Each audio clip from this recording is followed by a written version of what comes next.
Hello and welcome to the Survivor's Guide to Life on KPCA Petaluma 103.3 FM. I'm Jenny Stevenson, your host, and joining me is Dr. Peter Bernstein. Today's show is the first in a series on how to survive through adversity. Dr. Bernstein, Peter, as he likes to be called, is a coach and mentor with 48 years of experience helping people survive and grow through trauma, struggles, and hard times, the stuff of real life.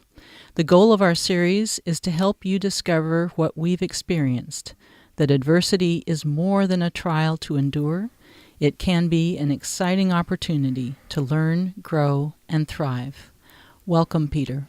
Thank you. That's a really nice introduction. I like it. And yeah, we've kind of come to the point now where we're evolved into something beyond psychotherapy and relieving people through their terrible recoveries from trauma to something more. And we feel we have a message to offer people of hope and encouragement that goes far beyond where we've worked for so long. So here I am, and I want to introduce what our program is going to be about. So let me read to you how it all began in this next stage, okay? So let me just say this is a presentation that you've made in the past about surviving through adversity. Right. So good. Let's share that with the people listening. Right.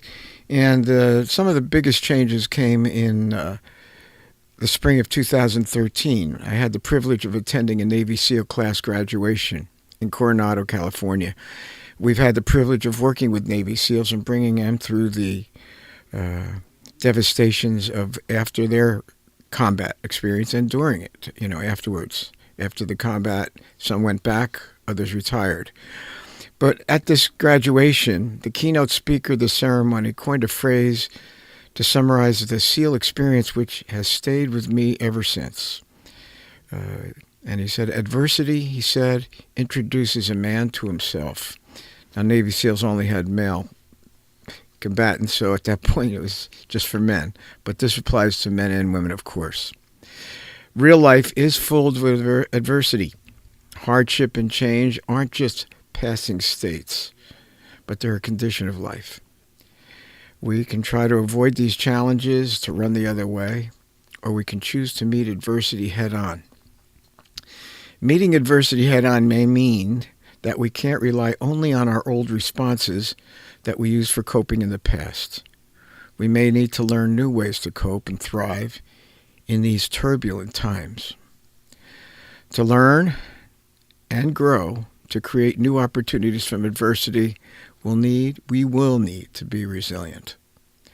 And this new resilience is not the traditional bouncing back type that we all think about when we think about resilience. There usually isn't really going back to where we were before the advent of our challenging experience. The resilience we need for our times is what they call a transformative resilience. This is a term that was coined by Alma and Stephanie Marston in their book called Type R. And this transformative resilience includes learning, growing, and moving forward despite the obstacles.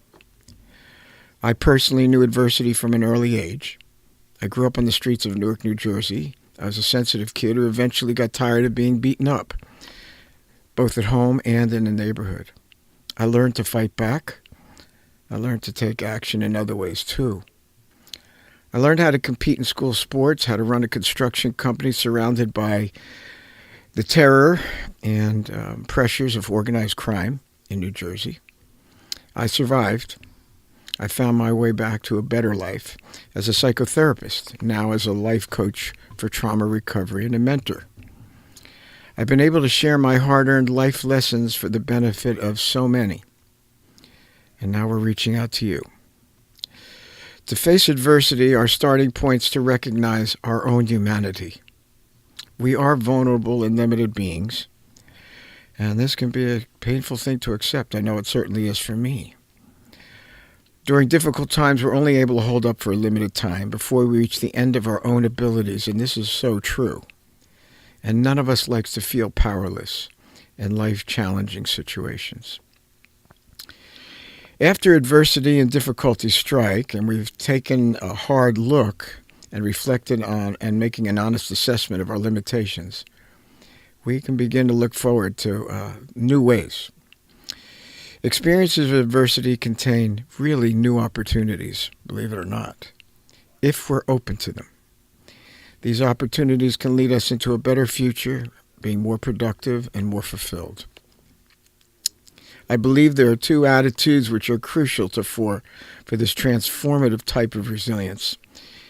It's an attitude of hope and a willingness to learn. The kind of hope we need isn't esoteric, it's practical. We're to expect goodness in the future even if we can't see it at the time. And usually when they're in the midst of these challenges and struggles, it's very hard to really reflect and grasp hope. But we got to believe that there is.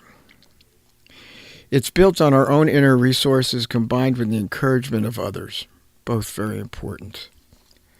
And this hope can provide the energy and motivation to succeed in adversity. It's available when we're willing to open ourselves up beyond our emotional and physical pain and embrace it. I see this as a crucial barrier, but that's really what we have to do, to go beyond our emotional our burdens, our physical pain that goes with it, and we've got to embrace something that goes far beyond that. The willingness to learn involves being able to find and discover the new information in our challenges and then adding it to our previous experience to create a successful outcome. We accept the changing world around us and its demands. We refuse to erect walls of denial that will undermine our capabilities. Calling on our strength, our courage, and an inner source of hope, we can discover our path to healing and growth. As an example of this process, I left the construction trade in a time of crisis, 50 years ago, unsure where I was going to go next. I was going to need to reinvent myself. I remember all I ever knew was the construction business, life on the streets of Newark, New Jersey, and I was going to have to really stretch. But I realized that the most fulfilling part of being a construction boss and owner had been caring for my employees, both on the job and in a more personal way as well. So I decided to pursue a career in psychotherapy, but knew I'd need to complete my education, which I never did. So I came to California. I went back to school, received my PhD. I fulfilled my licensure requirements and moved forward into a new fulfilling profession, more suited to who I really wanted to become. And it brings me to where I am today, which is far beyond just my PhD in psychology. But it's made me a mentor, a life coach for bringing people through difficult trauma. We can grow through adversity. Whether our adversities are a universal part of life or new challenges unique to our lives, our approach is the same. The choice is to keep going forward, to make our challenges work to our advantage one step at a time. Ultimately, facing even the most frightening challenges of life and death can open new doors of wisdom. We can discover a purpose in the experience of adversity that will enlighten us, and we can grow far beyond what we ever imagined possible. And I'm going to stop there, and I guess Jenny's got some questions or something. Well, I wanted to go back to the phrase that you heard at the SEAL graduation. Yeah. Adversity introduces a man or woman to themselves. Right. And when I hear that, what comes to mind is a little bit of surprise, maybe our listeners might be having some, that the idea that hard times, I might learn something or discover something about myself in hard times that I would want to know. Is that another way of saying that? Well, I don't know if you'd really always want to know it, because if you knew what the hard times were that you're going to have to go through, you may not choose to do them. But the Navy SEALs are at extreme, and they choose the most extreme challenges in warfare to be a Navy SEAL. And when we went to the graduation, what really struck me is how young these SEALs were. And yet they were willing to face some incredible, overpowering challenges, very frightening. And I think during that graduation, they had just talked about some of the examples of some of the SEALs that have given their lives to save others.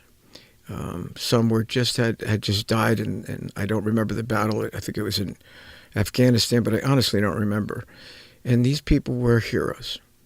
They made a choice to get between the victim and their enemy, and they took the bullets themselves.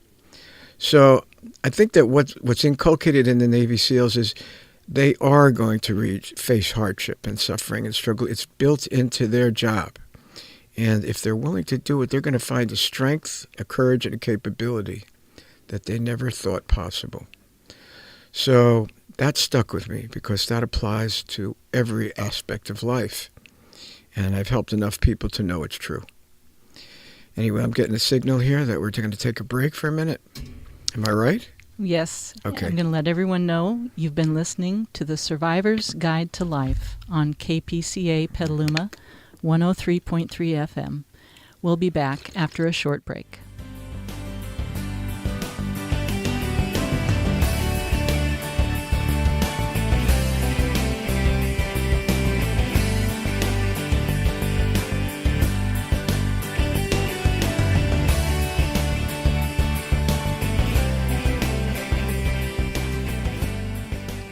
Welcome back to the Survivor's Guide to Life. I'm your host, Jenny Stevenson, and today we're talking with Dr. Peter Bernstein about surviving through adversity. Peter, you were just mentioning the ethos, the approach of the SEALs, and how it helps them grow and face life's challenges. Could you apply some of that to people who are not facing such extreme circumstances? Absolutely, and I think that's what hit me because I was out of the military a long time before that, before I went to that graduation. I don't remember thinking that way when I was a soldier, but I was never a Navy SEAL either. But I have helped people through some tremendous trauma in their lives and bringing them through to a greater healing and a change of their lives. And it's made my life, my work, so fulfilling. It's kept me going for, almost 50 years, and I'm still very excited and enthusiastic. But what I really wanted to do was reach out to more people where the need was so great, because everybody faces adversity. It's a condition of life. It's just a matter of when. And to really be prepared for it, it's something that I've looked at with people for a long time, and one of the things that I found is that folks that avoid difficulties, or even thinking about it, or even believing that it's going to happen to them, have left themselves wide open to be extremely vulnerable, and I don't mean in the best sense of the word, to be blindsided by the realities of life when they come. And those have been the harder folks for me to work with over the years, because we've had to build them up in the midst of the trauma. For others, what really has struck me, and I've been one of those, is they never ran away from challenges and adversity. And through each experience, they built a deeper strength and capability and capacity to meet the next one. So life wasn't a shock, and even if it was a shocking trauma that they weren't planning on, and that happens too, they had an inner capacity and a resilience to come through it. They had a history already that they could draw upon, that they knew they'd been through tough times before, and they got through it. And they got through it, even though they were left with scars. They got through it with a strength and a confidence and about capability.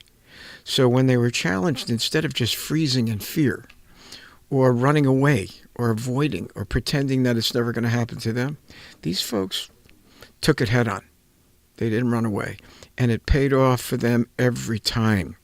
Because even though their new challenges were difficult, they already had a repertoire inside themselves to know they could handle what comes at them. That doesn't mean that they're always strong. I was one of those who always thought that. Everybody thinks I'm so strong. But I can tell you that these kind of experiences take you far beyond your own capabilities after a point.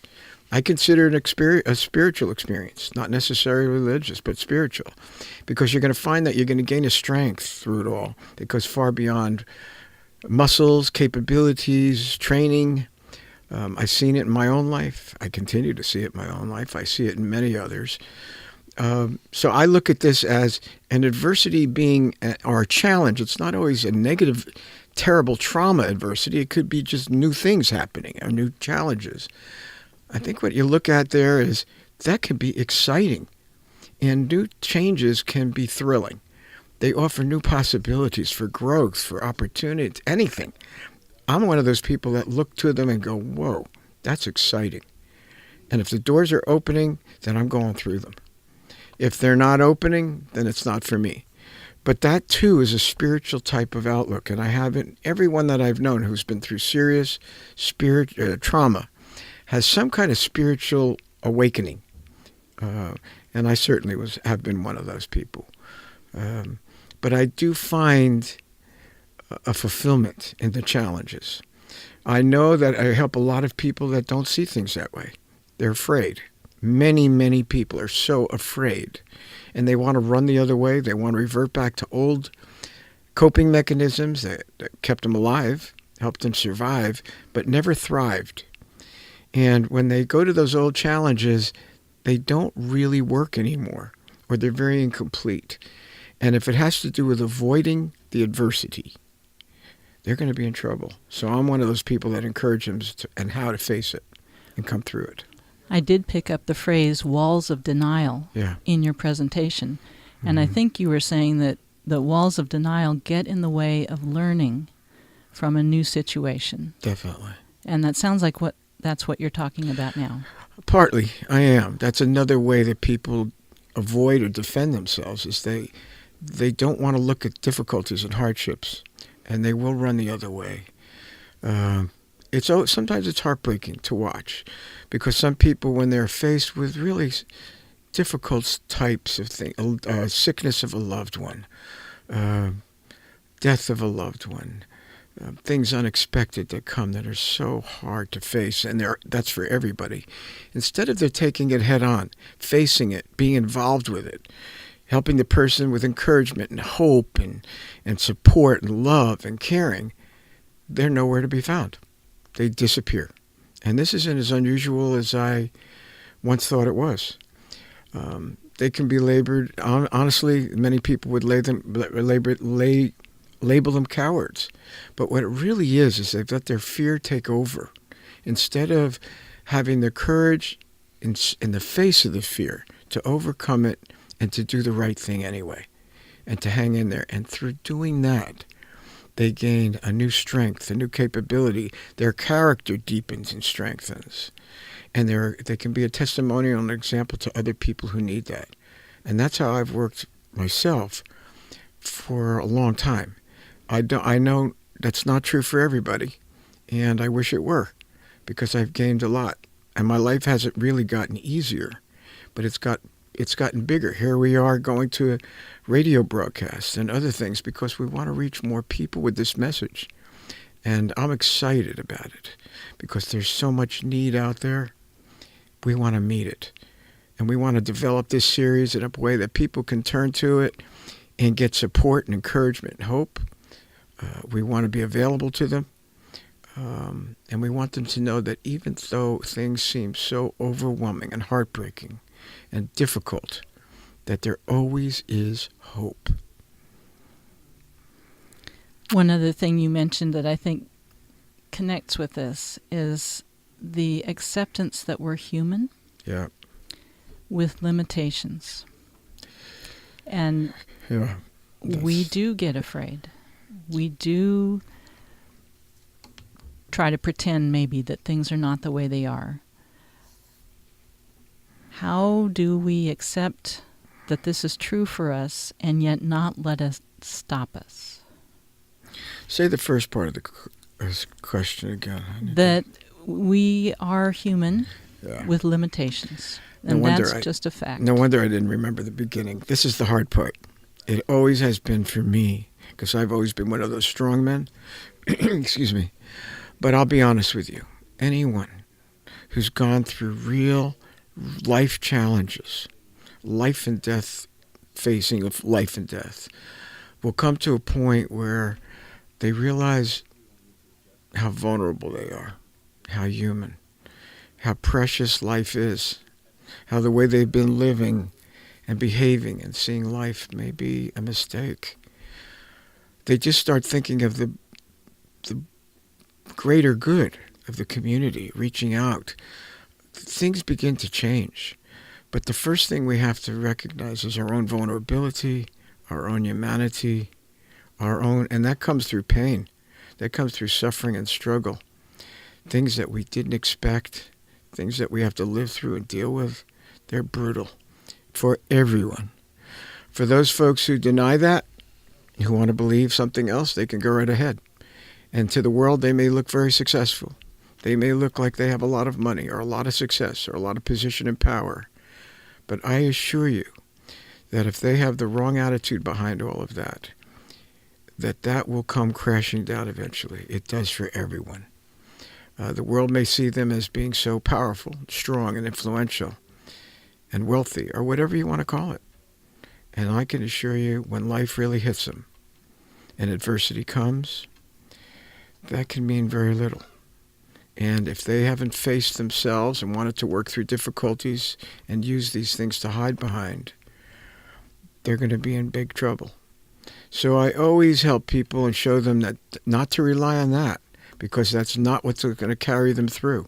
They're going to need something so much stronger. They're going to need a deeper, stronger character. They're going to need integrity and strength. And they're going to need a caring and compassion for others. That usually comes with it. But this doesn't come easily. It doesn't come through books and studies in school. It comes through going through life and facing the struggles and the pain and the losses yourself. And then recovering. And then realizing so much through that I am human. I'm not what I thought. And there's so much more out there than I even realized. And I want to take part in that and be part of that. It does involve caring for your fellow man. No question about it. Has that been part of your career throughout, this desire to help people improve their character, their humanity, in all those aspects? And I ask that knowing that we are just about to a break. So if we'll come back to it, if you could just begin. Okay, it's a good question, and deserves more time than we have till our break. Yeah, it does. So I'm going to go ahead and say that you've been listening to the Survivor's Guide to Life on KPCA Petaluma 103.3 FM, and we'll be back after a short break.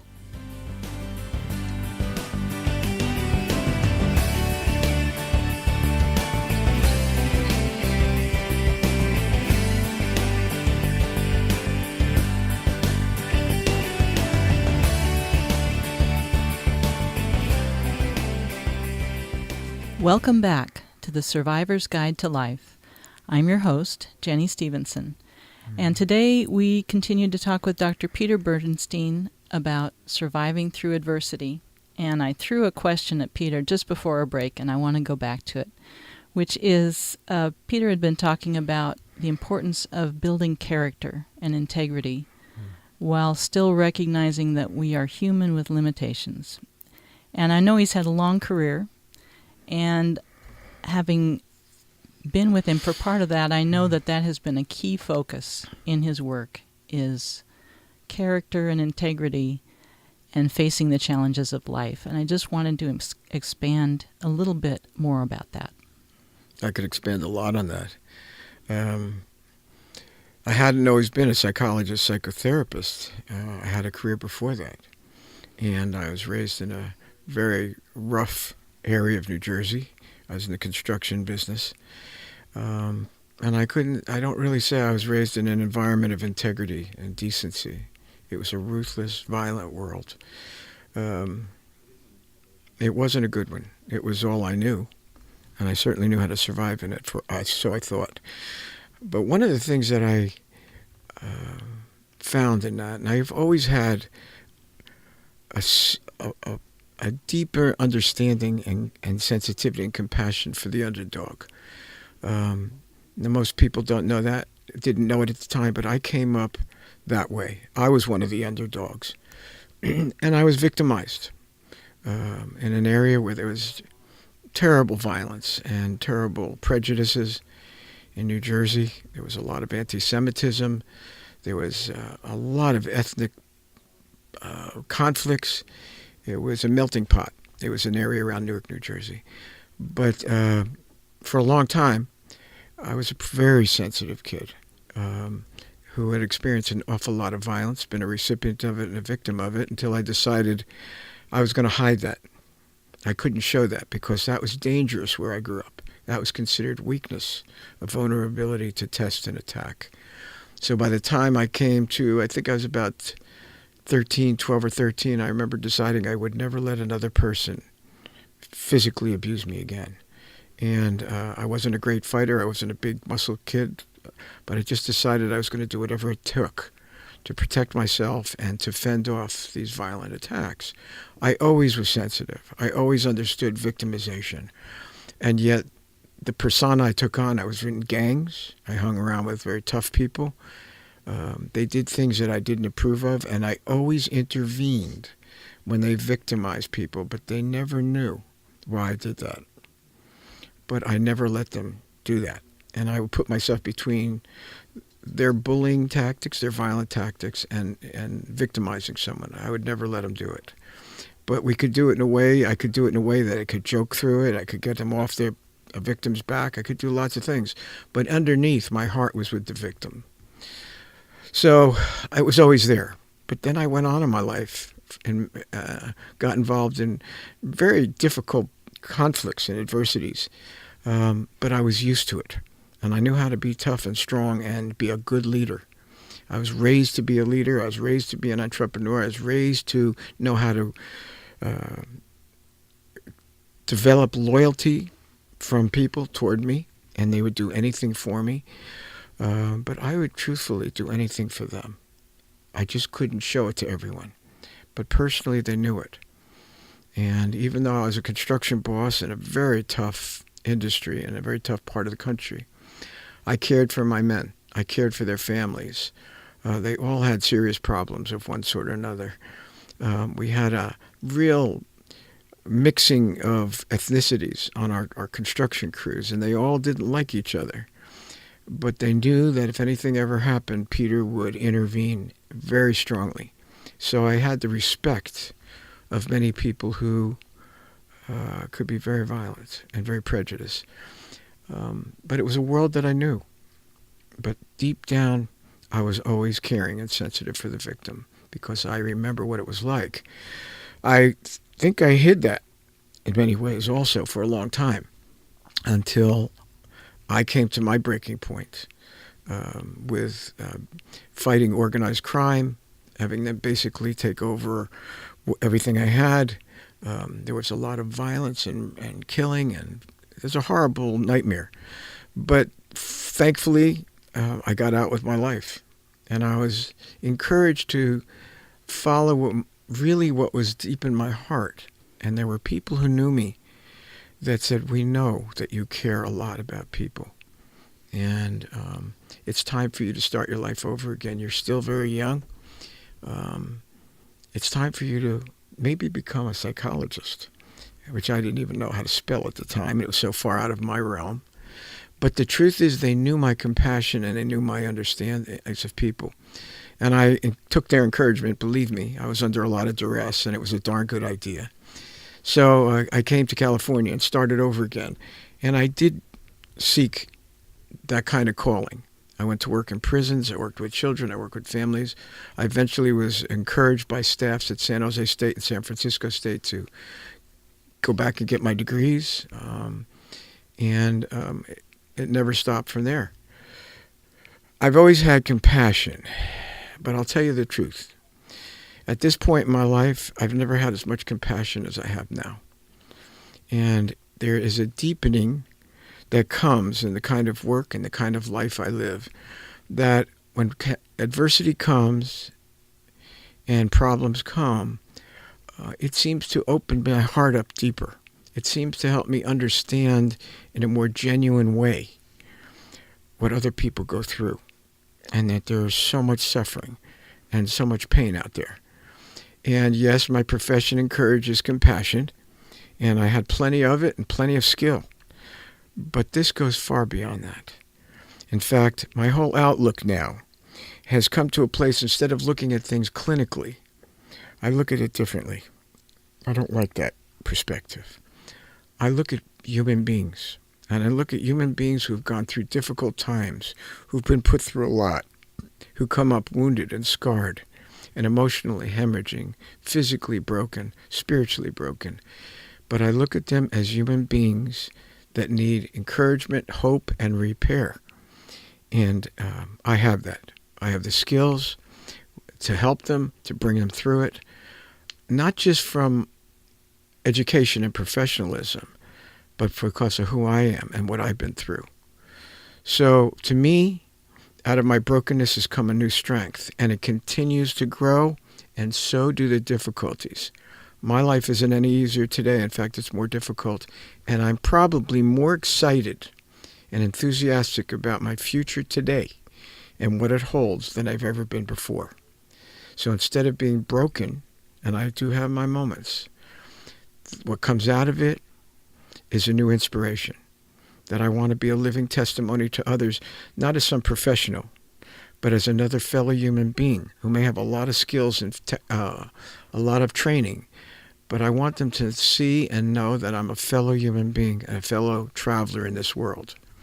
And yes, they can look to me as an example, and I want them to, but not as an egocentric professional, but as a human being who's been through a lot.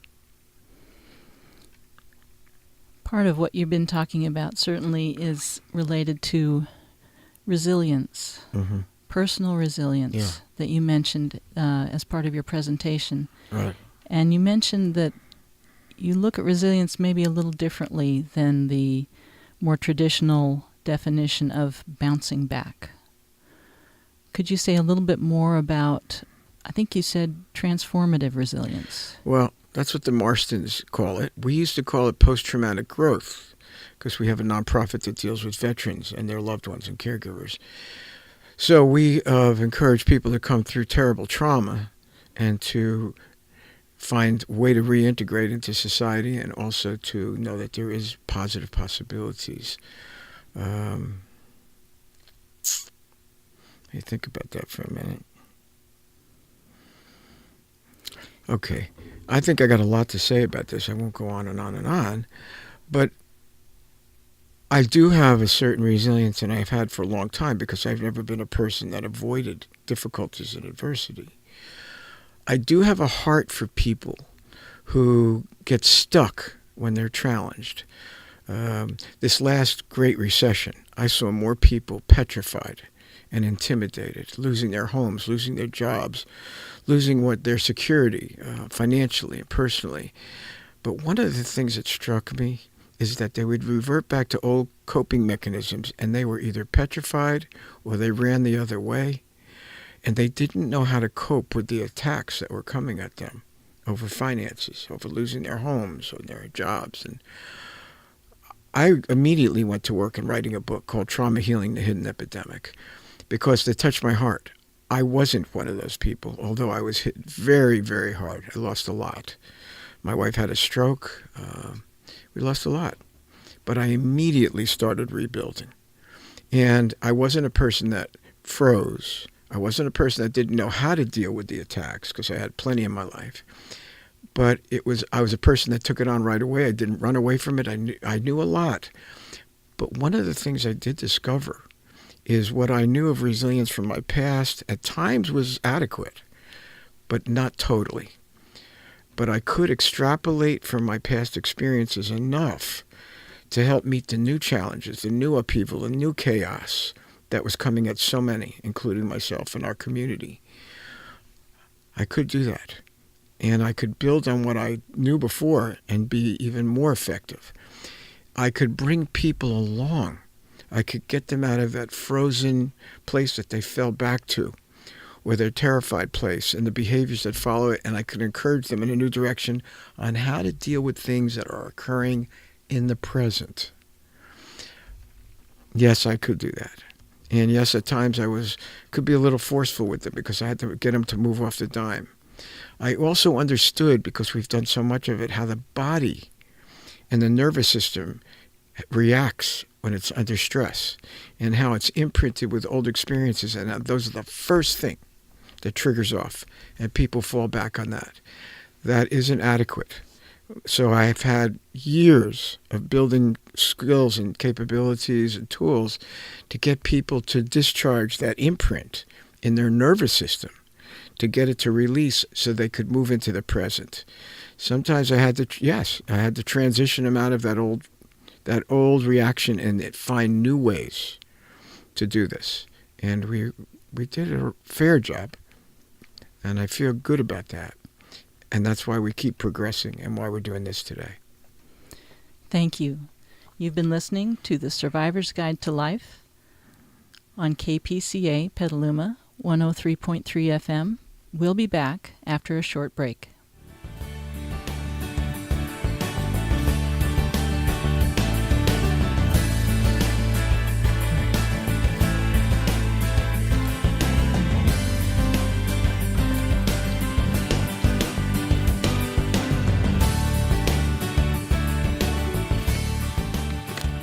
Welcome back to The Survivor's Guide to Life.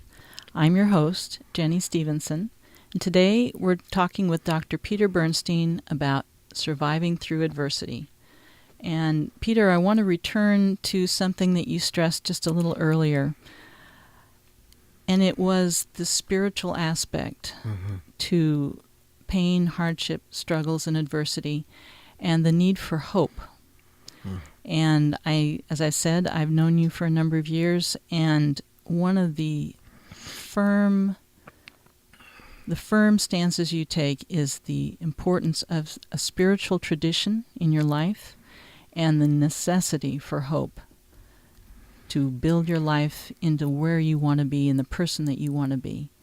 And I just wanted to ask you to say a little bit more about this in terms of your life and possibly in the lives of the people who are listening.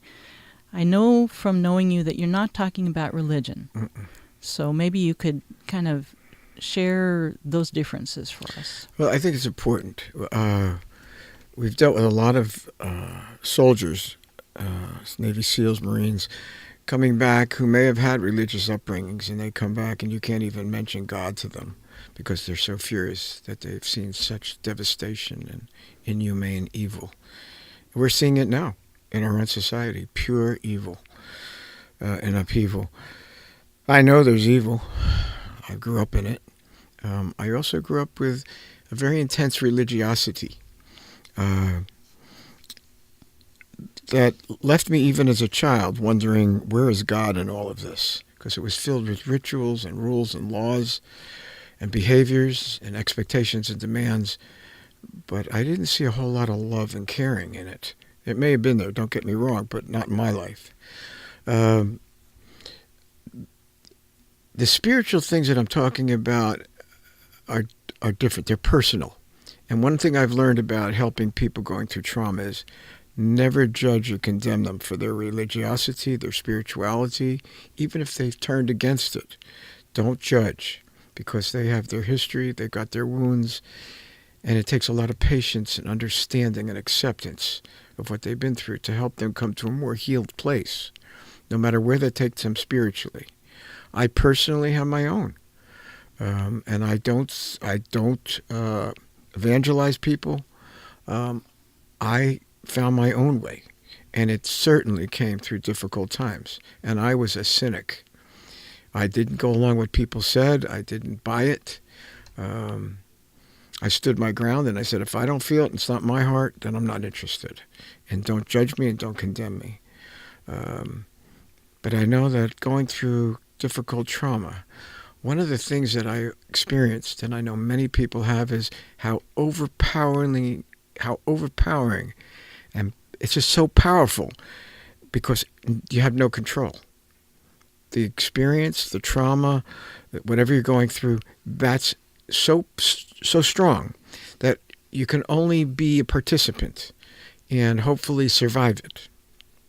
But during that time, there's a realization that comes, and I don't mean religiously, that there's something else in charge. There's a higher power. There's something that's calling the shots on whether this person is going to live through this or not, and whether I'm going to live through it or not. But we don't have the control. There is a certain point that we have to face that this is so powerful. It's so terrifying and so out of control, and we just have to find a way to get through it. But some greater power is protecting us or pulling us through it, or not. I certainly have had those experiences, both ways, where we thought people were gone that we were helping and working on, and it turned out they came back, amazingly. My wife was one of them. I've been through other circumstances that I should have been dead myself, and I survived, not knowing how or why, but something was watching over me, that's for sure. But it wasn't enough to make me what I call a spiritually strong person, but it was certainly the beginning of a realization and revelation that there's something stronger out there. There's a power, there's a purpose, there's a design that goes far beyond any of us. In trauma, all of our defenses are ripped away. Everything we've come to depend on for our protection and strength is ripped away. We're bare naked in the middle of a horror, and we're living through it. And then all of a sudden it becomes, there's an exposing, a revelation, and it's instantaneous. Powerful, frightening, and yet comforting in the same way. And I remember I went through one experience that was so terrifying, and in the midst of it, it was with my wife. I didn't think she was going to live.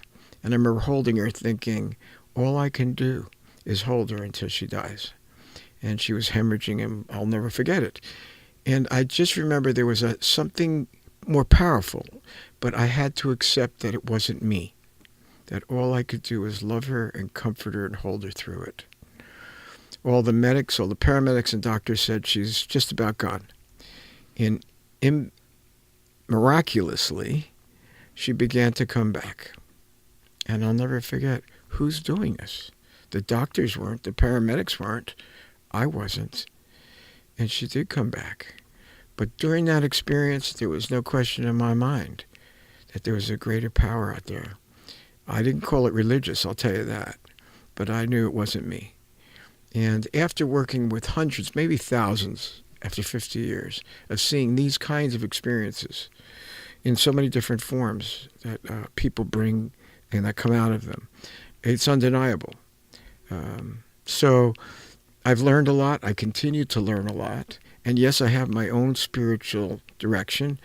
I wouldn't call it spiritual traditions, because I grew up with a lot of tradition that I don't believe in and didn't like. But I don't believe in empty religious traditions personally. I look for, this is my thing, I look for God in it. I look for love and compassion and caring unconditionally. That's what I look for. And for me, that means everything. That's where I get my strength. It goes far beyond what I'm capable of myself. I do trust that. I do have faith in that. I know not a lot of other people do. That's up to them. But I do, and it came the hard way. I wasn't an easy person to be brought into a spiritual world. I wasn't an easy person for anything, to be honest with you, to bring Peter Bernstein to his knees. And I don't mean religiously, I mean with humility, with the kind of pride I was raised with and strength, and it was everything to me.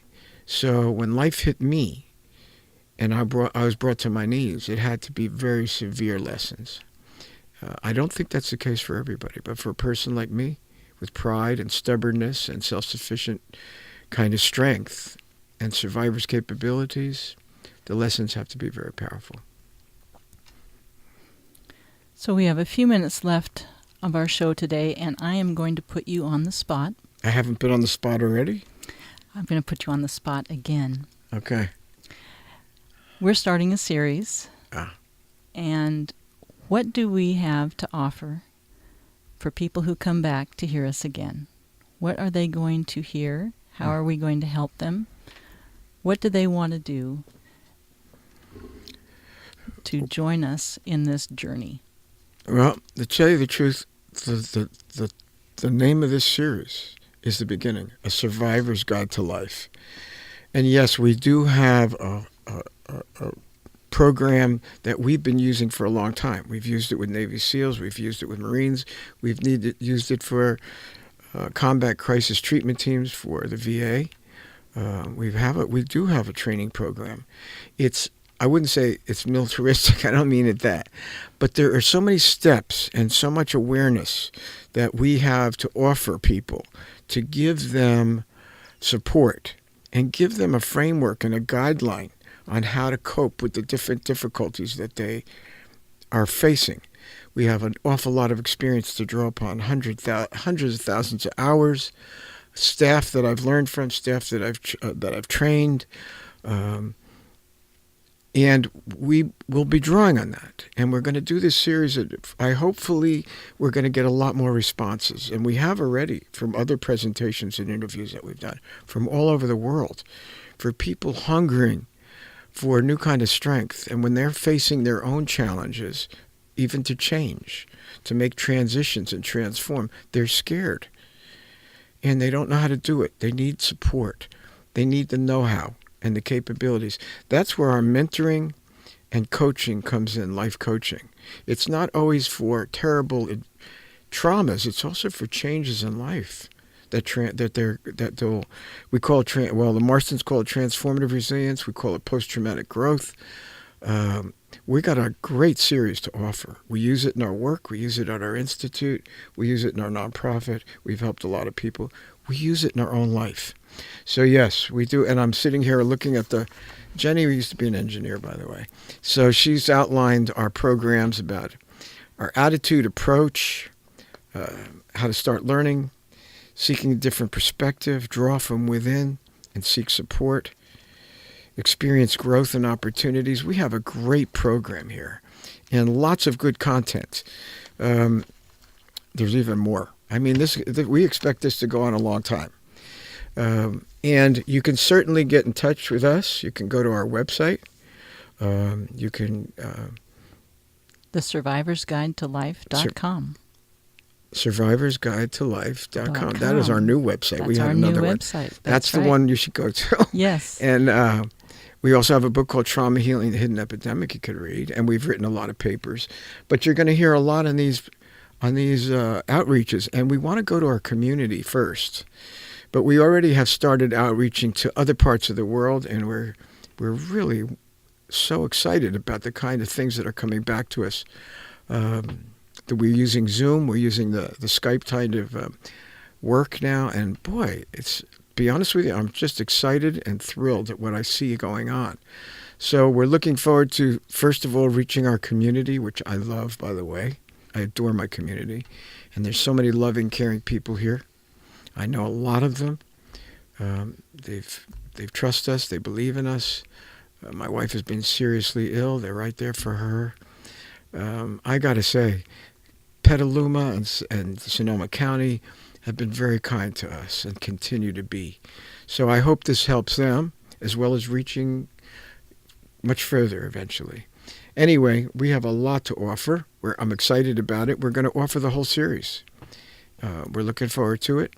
Jenny will be doing interviews with me. She's I don't know if she wants to tell you. She used to be an engineer, but she says she's an engineer in recovery.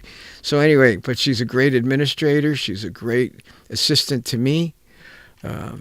She's a great technology person. And of course, I'm surrounded by those people.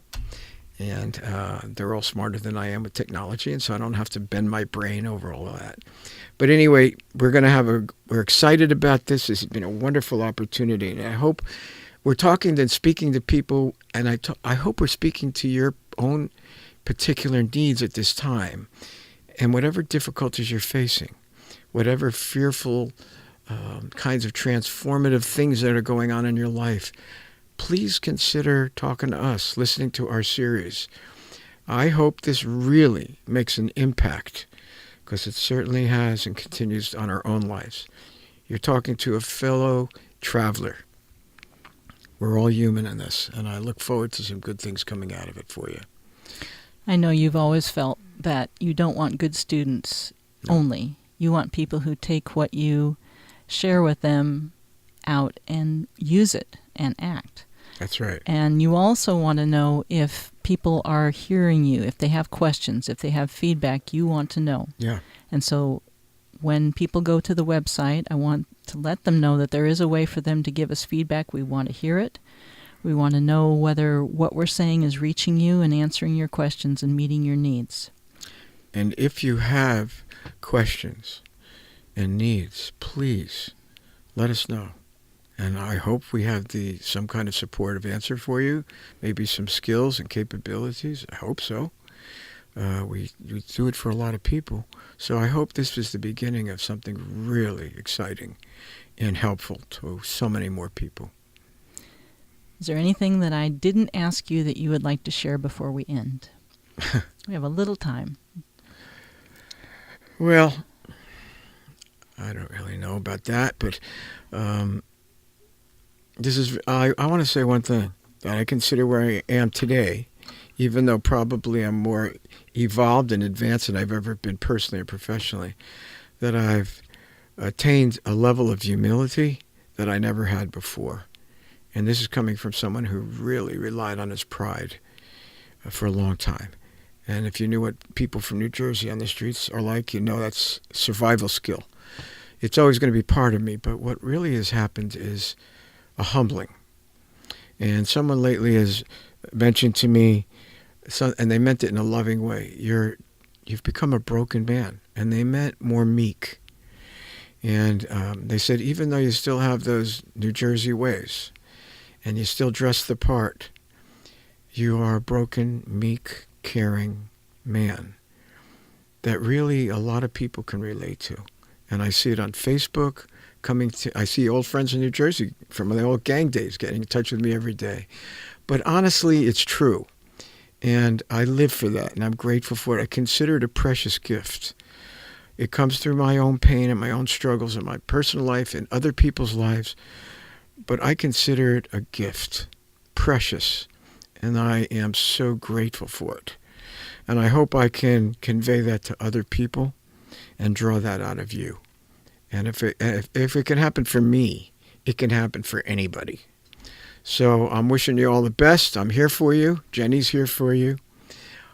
Our staff will be. Anyway, all my best. And thank you for listening. Thank you, Peter. And yes, you've been listening to the Survivor's Guide to Life on KPCA Petaluma 103.3 FM. I'm Jenny Stevenson. And if you'd like to know more about our show or Dr. Bernstein, please visit our website at thesurvivorsguidetolife.com. And I'm going to repeat that, thesurvivorsguidetolife.com. Thank you for listening, and we look forward to joining with you again soon. Bye-bye.